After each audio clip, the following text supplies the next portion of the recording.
John chapter 12, verse 23. Praise the Lord. And Jesus answered, saying, the hour is come that the Son of Man should be glorified. Verily, verily, I say unto you, except the corn of wheat fall into the ground and die, it abideth alone. But if it die, it bringeth forth much fruit. He that loveth this life will lose it, and he that hated this life in this world shall keep it unto life eternal. We see Jesus here giving us a different paradigm about death. We see that Jesus says the hour is coming where I'll be glorified, not mortified. He shows us that in this perspective, some of us have the wrong paradigm about what death really is. He says the Son of Man is going to be glorified, and he was talking about glorified through post-resurrection. Verily, verily, he says unto them, except a corn of wheat fall into the ground and die, it abideth alone. But if it die, it bringeth forth much fruit. I want you to pay attention to the text, because it says, if it dies, it brings forth much fruit. That's different from the mentality that we have today about death. Many of us see death as final. Many of us see death in a very morbid way. Many of us see death in a way that is the final straw. And many of us still mourn over death in ways that seems to be hopeless. Paul says we do not grieve as those of the world grieve, because we have this hope that lieth in the resurrection. And so as Christians, we need to understand, because of the resurrection, then Jesus says when something dies, it then brings forth more fruit. So then death then brings us into more abundance. Some of us see that death is taken away, but really Jesus says when you die, you bring forth more fruit. He says, now listen, think about it. Jesus in his ministry only could be one place at one time.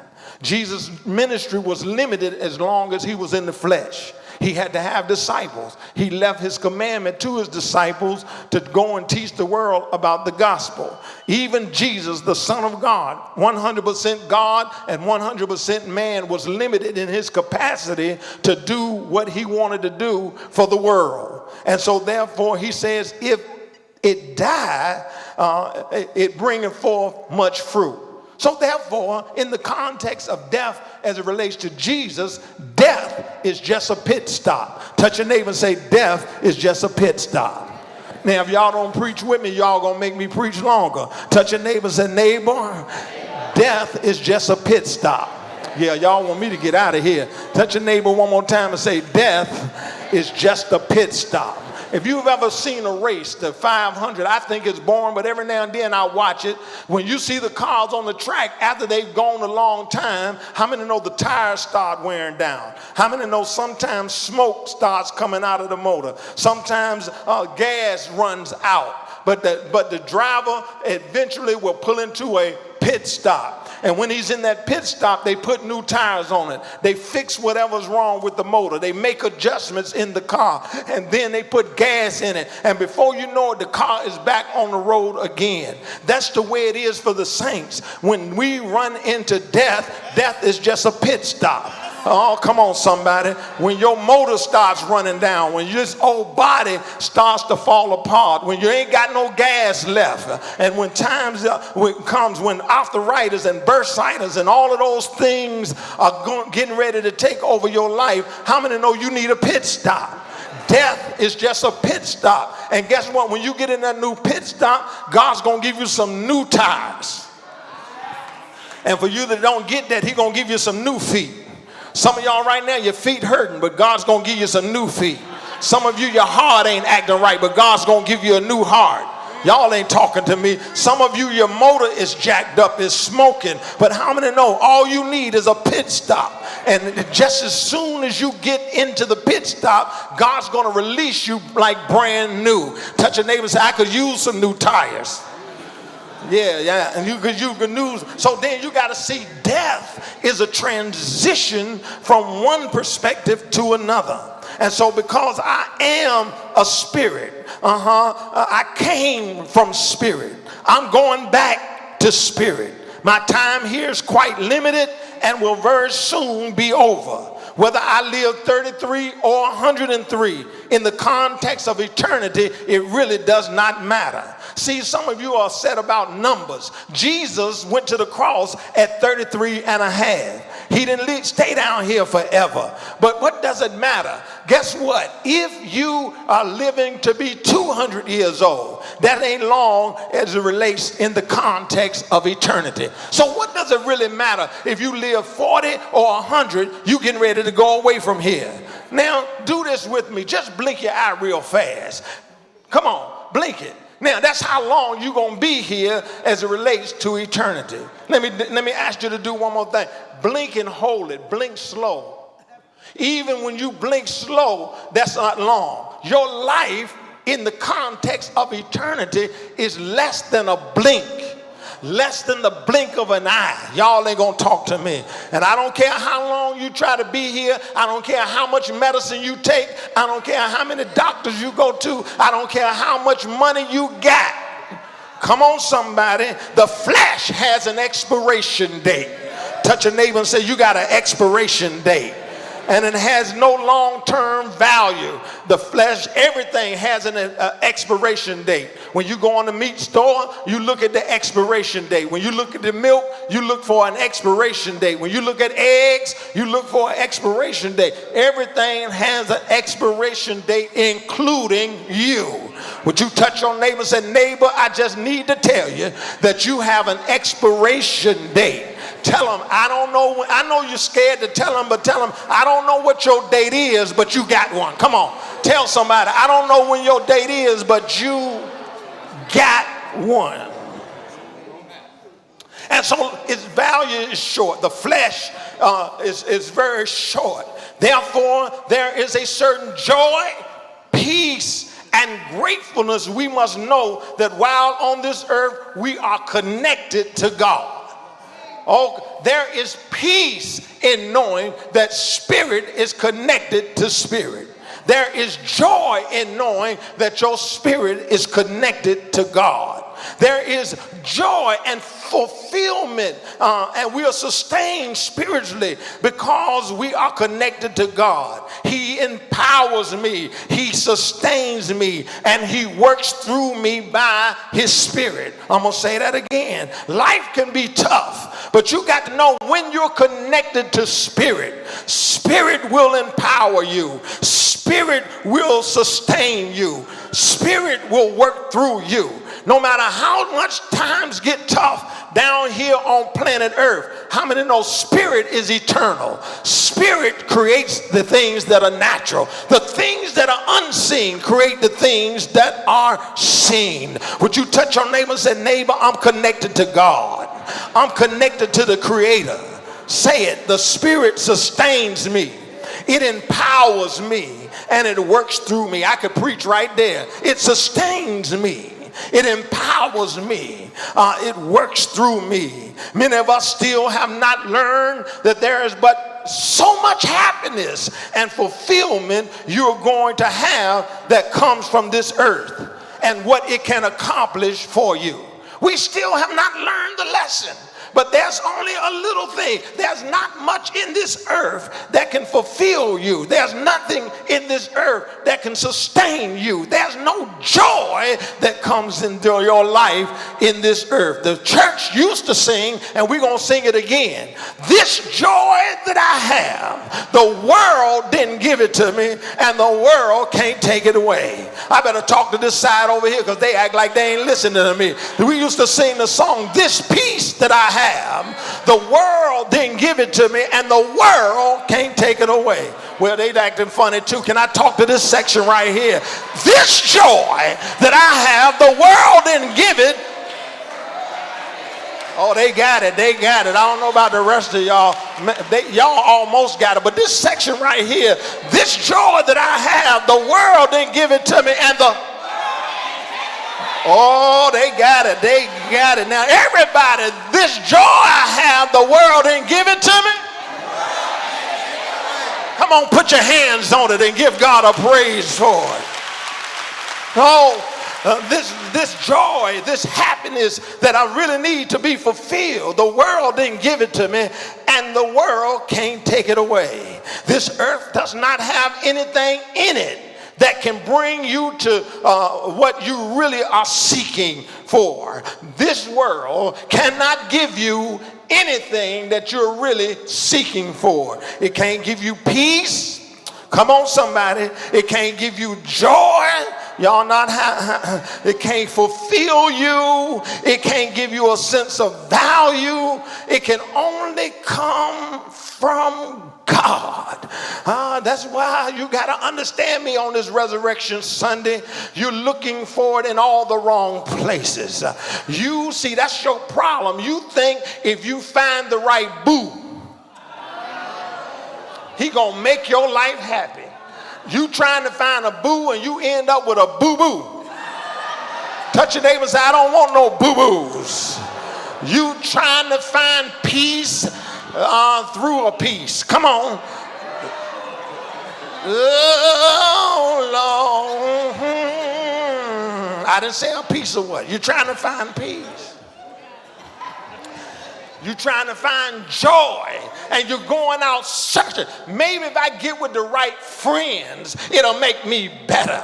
Maybe if I get into the right relationships, that'll help me. Maybe if I get in the right class. What if I join the right club? What if I join the right group of people? Maybe that'll make me feel good about myself. Y'all ain't talking to me.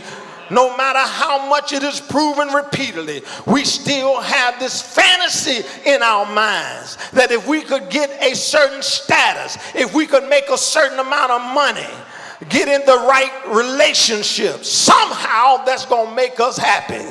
Somebody can say amen.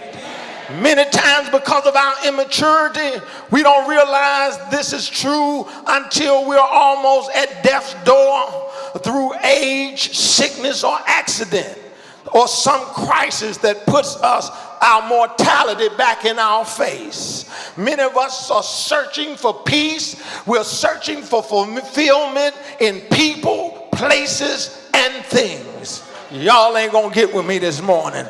Many of us are looking for the answer in people, places, or things. We're looking for it in status. We're looking for it in money. And you don't figure it out until you almost ready to go to your grave. I done tried it all and it never fulfilled me. Oh, come on, somebody. You got to understand that this world does not have what you need. This world cannot sustain you, cannot give you the joy you're looking for. So then in our immaturity, then we are looking for the right people. We're trying to get in the club and shake it with our booty and make it work. We're trying to find the right man to light the fire. Y'all ain't gonna talk to me. We're trying to find the right woman to make us feel good. Y'all ain't gonna hear me. We're trying to find the right clique. And we can't find it there. We look for it in drugs, and we look for it now that marijuana is illegal. Some of y'all gonna hit them shotguns, think they gonna make you feel good. Some of y'all think this in the liquor bottle. Some of you think it's in the club. But if you really understand, you'll waste all your time trying to have money, trying to have all of that, and at the end of the day, you're still most miserable. We got some people in here right now, you just miserable because you're trying to find joy in all the wrong places. You're trying to find your groove back. Stella trying to get her groove back. Y'all ain't gonna talk to me. And you understand that, listen, you have to understand that guess what? All of those things can't give you what you need. Come on, somebody. One person, can I talk to you for a few more seconds? One person commits suicide every 40 seconds. Others die prematurely, alone, depressed, and isolated. Every 40 seconds somebody is taking their life because they think life does not have anything to bring them any value. Y'all ain't gonna talk to me. Anthony Bourdain, 61 years old. He visited every exotic place on the earth. Y'all ain't gonna talk to me. He went to lands and ate foods that some of us will dream about. He had the career that all of us would love to have. He traveled countries. He ate the best foods. He went first class. He stayed in the best hotels. He had the life that many of us think, if I just had that life, I'd be rocking and rolling. So why is this man at a young age, 61 years old, he's worth $1.2 million? Why did they find him hanging in his hotel room by a rope like a chandelier? Y'all ain't gonna talk to me. Why is he dead when he had everything that most of us are trying to get? You can't come to church because you're trying to get it. You can't praise God because you're trying to get it. You don't pray no more because you're trying to get it. You so busy trying to get what they had, and guess what? They are dead. Why? Because they found out that things don't supply. They don't feel the void. They don't feel the emptiness. They don't feel the things that you think are going to give you significance. Y'all ain't going to talk to me. Simone Battle, a celebrity, a singer. She was having acting gigs that was coming her way. She was a national superstar in her group. 25 years old. Touch your neighbor and said 25 years old. 25 years old. Had everything you wanted. She was showing up on television. She was fine and she was sexy. And she had everything going. Anything every woman wants. She had it. She was in the movies. She was on the TV program. She was in a star group. And guess what? At 25 years old, she hung herself on a rope because she was having financial problems. They say when she died, her net worth was $100,000. I told somebody, well, if I was going to kill myself, I'd make sure that $100,000 was spent before I go. When you get so messed up that you will leave $100,000 on the table, you got a problem. Touch your neighbor and say, that's a problem. Oh, y'all ain't gonna talk to me. Charmaine Doggone, a newscaster. While she was telling everybody else's story, she had a dark story of her own. While she was in the perfect job, the job that she went to school for, the job that she had worked for all her life, she finally made it as an anchor in a news broadcasting center over in Europe. She had it going on. And then in her last interview, she talked about the stories of other people's life, but nobody really knew her story. She got home, left, and went and got on the Gap train. And while on the Gap train, she sent her boyfriend a text and said, I'm sorry for putting you through this. Went and jumped off the Gap train. Now let me say this to you. If all the mess you seeking after would give you hope and give you fulfillment, why are these people dead and they had everything? Because, baby, stardom is not going to fulfill you. Money is not going to fulfill you. Getting the right people is not going to fulfill you. You're looking for all the wrong things in the wrong right things in the wrong places. If earthly status was able to sustain joy, peace, and fulfillment, these people are living proof that this is not the case. And yet many people are working hard to find happiness and fulfillment down here on planet Earth. The truth of the matter is, your greatest impact on earth will never be appreciated as long as you stay here. Can I talk to you? Listen, get your head right, because you're never going to get all the accolades you want down here. You're never going to get all the appreciation you need down here. You ain't going to talk to me. You are looking for it for people to pat you on the back. You're looking for people to shout you down. You're looking for people to respect you and love you. And if you get that just a few times in your life, you have done real real well. But let me tell you something. The problem is y'all looking for significance from people that can't give it to you, because people can't give you nothing they don't have themselves. Can somebody say amen? Let me tell you something. You keep looking to people and places and things to bring you up, and you'll be a sad person, because let me tell you something. It's just the nature of people. People are going to take you for granted as long as you stay on this planet. People are going to disappoint you as long as you stay on this planet. You're going to have disappointments. You're going to have dog days, and the people you're depending on to be where when you need them, guess what? They not going to be there. Touch your neighbor and say, that's the truth. That's the truth. And so, listen, it's your fault for putting that much confidence in people, places, and things. Why? Because Jesus never told you to put your confidence in people, places, and things. Man will let you down. Man will put you on ice. Man will show you something and deal with you in a way. Why? Why does God let man disappoint us? He lets man disappoint us to let us know the only place you can really have hope is in the resurrected Christ. He'll let people mess you up until you find out can't nobody do me like Jesus. Can't nobody do me like the Lord. Touch your neighbors, neighbor. Can't nobody do you like Jesus. Can't nobody pick you up and turn you around like Jesus. Can't nobody heal you like Jesus. Can't nobody give you joy like Jesus. Can't nobody give you peace. See, this is what I'm trying to tell you. As long as you're on this earth, you're going to be taken for granted. You'll never do enough for people. You will never be appreciated like you should be by people.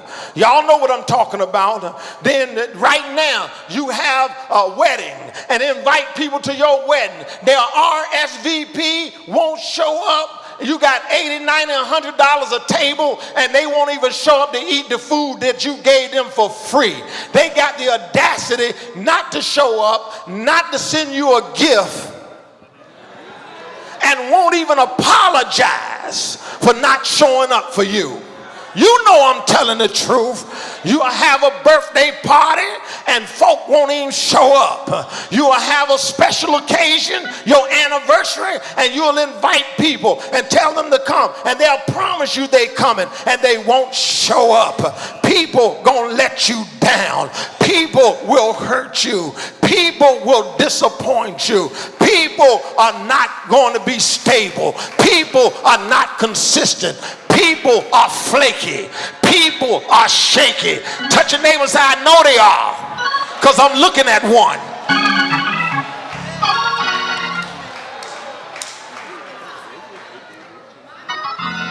See, it's interesting how you want everybody to show up for you, but you don't show up for nobody. It's interesting how when it's your big day, you want everybody to celebrate you, Lottie Dolly, Miss Molly, but when it comes time for you to celebrate everybody else, you ain't to be found.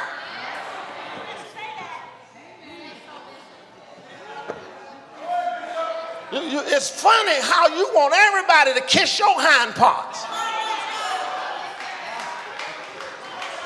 Oh, Lord.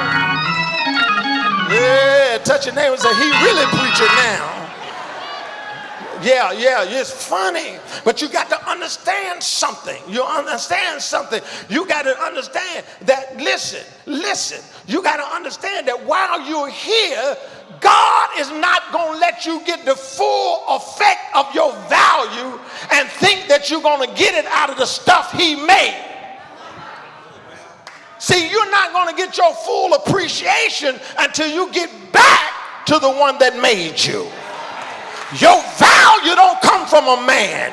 Your value don't come from a fraternity. Your value don't come from a club. Your value don't come from a color. Y'all not going to hear me. Go back to Africa Africa if you want to. Your value don't come from Egypt. Your value don't come from Africa. Nobody can touch it like the Lord.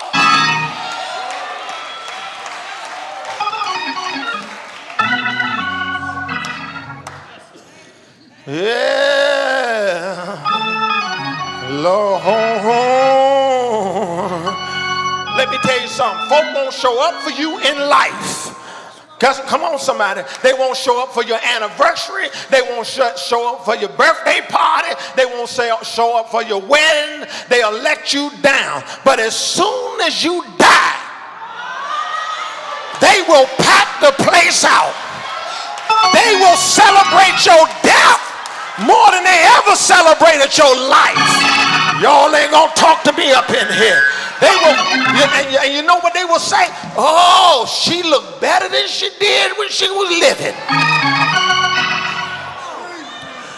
You know I'm telling the truth. That's, oh, don't she look good? They done got rid of all of her wrinkles. They even gave her a nice hairdo. Look like she sleep. I thought I saw her chest move. She looked like she was breathing. Don't she? It's so sad she gone. They will line up to see your corpse in a casket and won't celebrate you in life. Jesus saying, they don't appreciate me. I came to my own, and my own received me not. Oh, y'all know, I came to my own people. They treated me like trash. Oh, come on, it was not the murderer. It was not the prostitute. It was not the criminal that killed Jesus. It was the people that should have worshiped him and valued him that killed him. Hallelujah. I told my wife, I said, listen, let me help you understand something. I'm not going to give us so much of a quality life in this earth. I've already made peace with it. Y'all can look at me like I'm crazy. I done made peace with it, Will. I am here for a quality life. Now, if y'all ever put me to sleep and they said they're going to cut off Hawkins' leg, let me go. Don't revive me. Are you hearing me? Don't you revive me. Amen. I'm gone. I'd rather leave here a piece of man if I can't stay here a whole man. Now, y'all can do what you want to do. Y'all can do what you want to do. Because some of y'all going to stay here if ain't nothing left but your hands. You gonna fight to stay here if you ain't got no knees, no toes, no nothing. You don't kill, don't. I want you to resuscitate me, baby. Don't resuscitate me, because sometimes a quality life is better than a long life. Why would I want to walk around, can't find my teeth? My teeth done fell in the floor, and I'm walking around, can't peeing on myself, can't find my teeth. Y'all ain't gonna talk to me. They gotta chain me up. Bishop Melendez had a father who was going through that at 80-some years old. He had to chain up the refrigerator. His daddy would go in there and eat a whole cake right out the refrigerator. I don't want my children to have to wipe my hind parts. The day I can't wipe my hind parts, Jesus, I'm ready. Elizabeth, I'm coming to see you.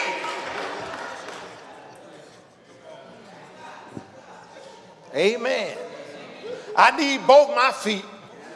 I need both my legs. I need my teeth. I need my eyes. Say yeah. Praise God. Now, if you lose your hair, you can fix that. But if some things you just can't fix. I told him, listen. If you can't celebrate me in life, don't show up at death.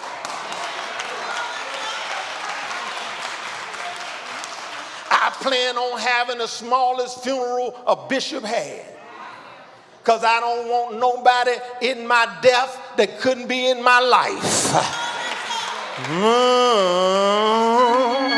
Don't show up with your robes and your crosses looking crazy, looking deep. Come on. Oh, no. If you couldn't celebrate me in life, don't show up at my funeral. I'm going to have a screen up and names going to run down that screen real slow. And then then whoever's the moderator going to say, now, if your name come up on this screen, please stand.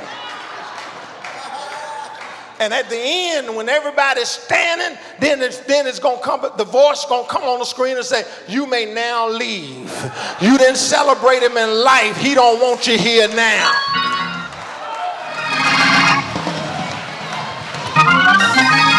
If you couldn't kiss me when I was alive, don't come kissing me when I'm dead. Stay away. Come on, somebody. It's a shame folk will show up when it's time for you to die, but they won't celebrate you while it's time to live. Tell your neighbor, I need somebody to celebrate me now.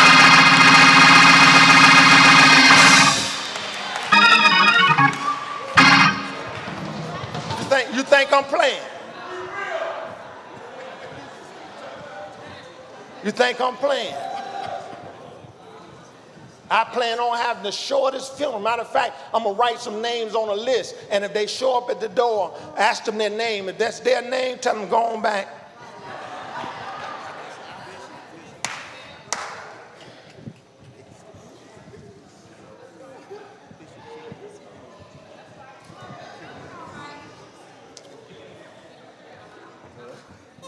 I meant what I said.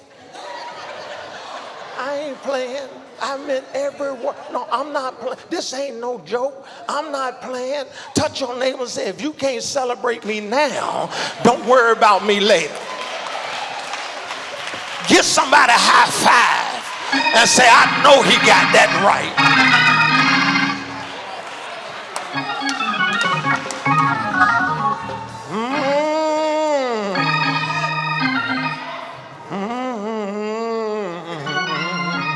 Oh, Lord. Watch this. Michael Jackson, according to my studies, accumulated $500 million when he was dead. His net worth when he died was $500 million. After he was dead, he was worth $1.5 billion. You are worth more dead than you are alive. That's why you need an insurance policy.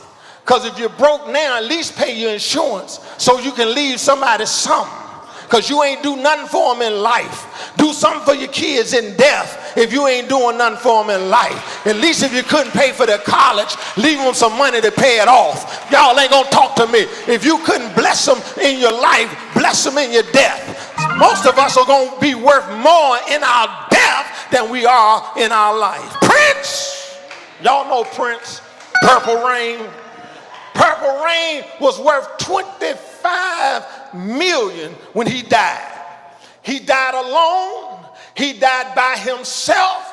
He died like Michael Jackson, isolated, a superstar with no friends, a superstar with all that money and nobody to turn to, a superstar and so depressed and messed up that he died alone. Y'all ain't gonna talk to me.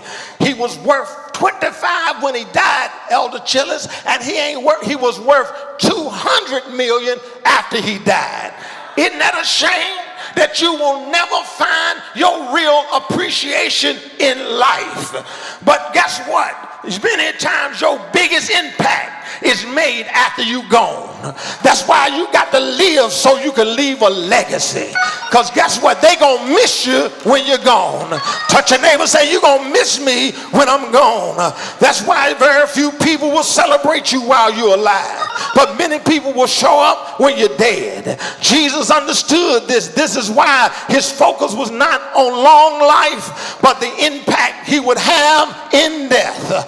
Jesus did not set his expectation on life on the earth being anything spectacular, but he did understand his real value would come when he came from, and that is the time on earth did not change who he was and is to come. In other words, since you're a spirit, real joy got to come from the inside. If you're a spirit, you can look in all the places you want to look in, but guess what? You're never gonna find real joy until you go back to spirit. Guess what? Real peace got to come from the inside out, not from the outside in. Real joy got to come from the inside out and not from the outside in. Jesus knew that when he was on this earth, that man was a terrible thing. He knew he was going to be rejected. He knew that he was not going to be appreciated. He knew that man was going to betray him. He knew that people were going to turn their back. He knew that he couldn't depend on nobody. Judas betrayed him at the table. Peter denied him 3 times. The people that served him were not there when he was on the cross. The only person that was there was his mother and a disciple. There was nobody to help him pick up his cross. But there was a black man. Touch your neighbor and say, there was a black man that stepped up on Golgotha's road and lifted up the cross and helped Jesus get to Calvary. Touch your neighbor and say, neighbor, this thing you living in ain't nothing but a tomb. Touch your neighbor and say, neighbor, this flesh you living in is just a tomb. This thing that you call a body is just a tomb. I'm so glad that the tomb can't hold us. They put Jesus in a tomb and they left him there, and they put soldiers in front of him, and they said, we're going to keep him here. We're going to keep him here forever. But how many know when you got resurrection power, when you got glory on the inside, when God is for you, nobody can keep you. Touch your neighbors and neighbor. Already things are going to be all right. Why? Because this tomb is going back. But guess what? Paul said, they that are dead shall be changed in a moment and in a twinkling of an eye. And we that are alive and remain shall be caught up to meet them in the air. Touch your neighbors and neighbor. There's not much you're going to get in this tomb, but thank God that the power of resurrection is in every believer. Touch a neighbor and say, neighbor, it does not matter when I die. It does not matter how I die. I got power. I got resurrection. And the same spirit that raised Jesus from the dead, that same spirit is inside of me. And I heard a voice from heaven say, arise. Touch your neighbor and say, neighbor, there's a temptation in this tomb. There are limitations in this tomb. There's sorrow in this tomb. There's pain in this tomb. There are limitations in this tomb. But touch your neighbor and say, neighbor, one of these good old mornings, after it's all over, when the sun sets and nobody is going to be able to help you out, I hear God saying, I'm calling you. Come on up here. Resurrection power gonna give you a new song. Resurrection power gonna give you a new dance. Resurrection power is gonna give you a new body. Shout glory.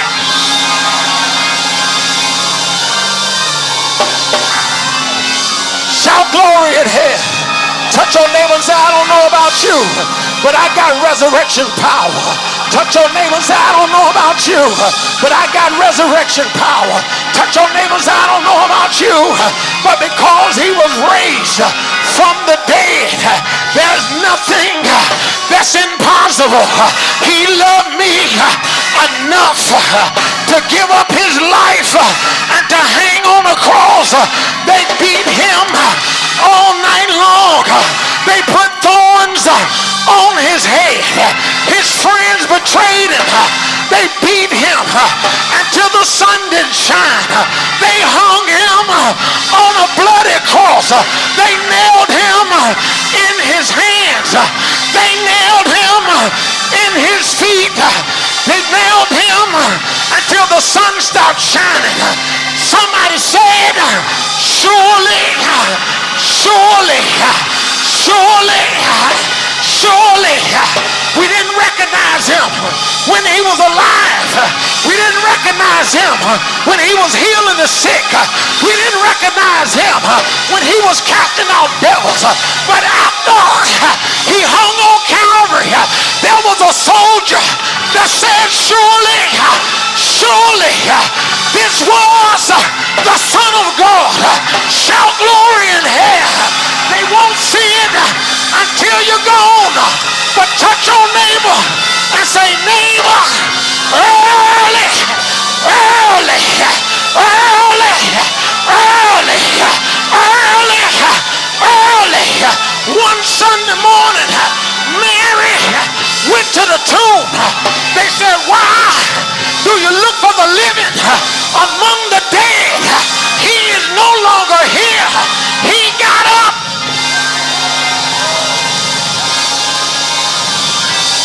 Touch your neighbor and say, he got up, he got up. He ain't in there no more. He ain't in there no more. One glad morning, when this world is over, I'll fly away. Touch your neighbor and say, neighbor, live like you want to live. What would it profit a man to gain the whole world and lose his soul? Grab your neighbor and say, neighbor, I'm living to live again. If I die, I'm going to live again. Take my life, I'm going to live again. Doctors give up, I'm going to live again. AIDS take over, I'm going to live again. Sickness take me out, I'm going to live again. Car accident, I'm going to live again. I'm going to live and not die. Shout glory in hell.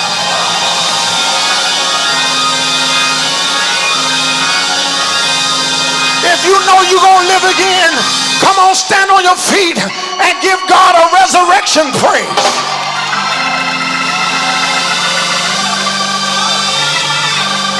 I said, if you know you're going to live again, I said, if you know death is not the end, if you know you got resurrection power, I want you to take a few minutes. I ain't talking about dead folk.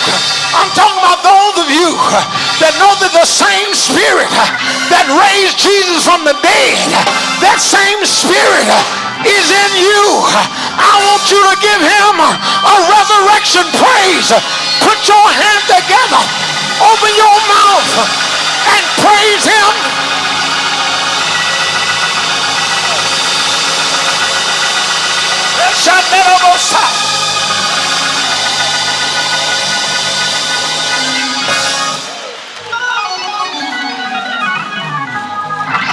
Touch your neighbor and say, I'm going through hell right now, but I got heaven on the inside.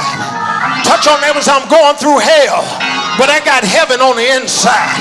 Greater is he that is in me than he that is in the world. I got resurrection power.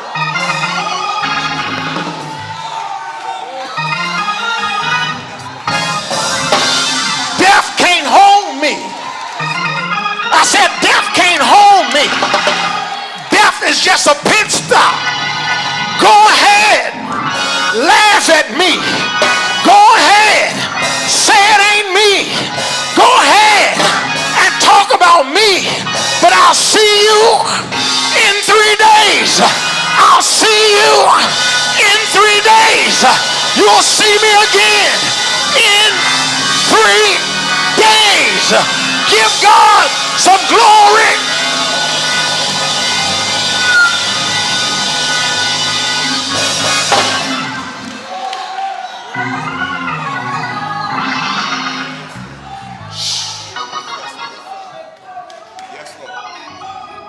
While you're here today, I want to remind you,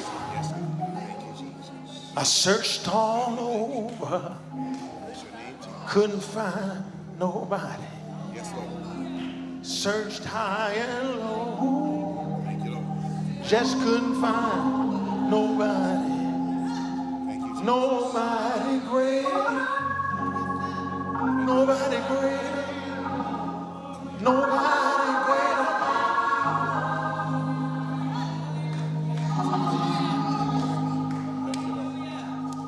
Searched all over, couldn't find nobody. I searched high and low, couldn't find nobody. Nobody greater, nobody greater, nobody greater than you. Lift those hands and tell them. Nobody greater, nobody greater, nobody greater, nobody greater than you. Nobody greater, nobody greater, nobody greater than you. Hey, searched all over, couldn't find nobody. I looked high and low, still couldn't find nobody.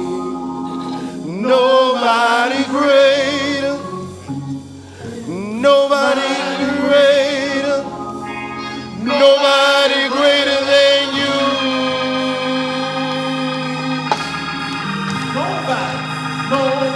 Nobody greater, nobody greater, nobody greater than you.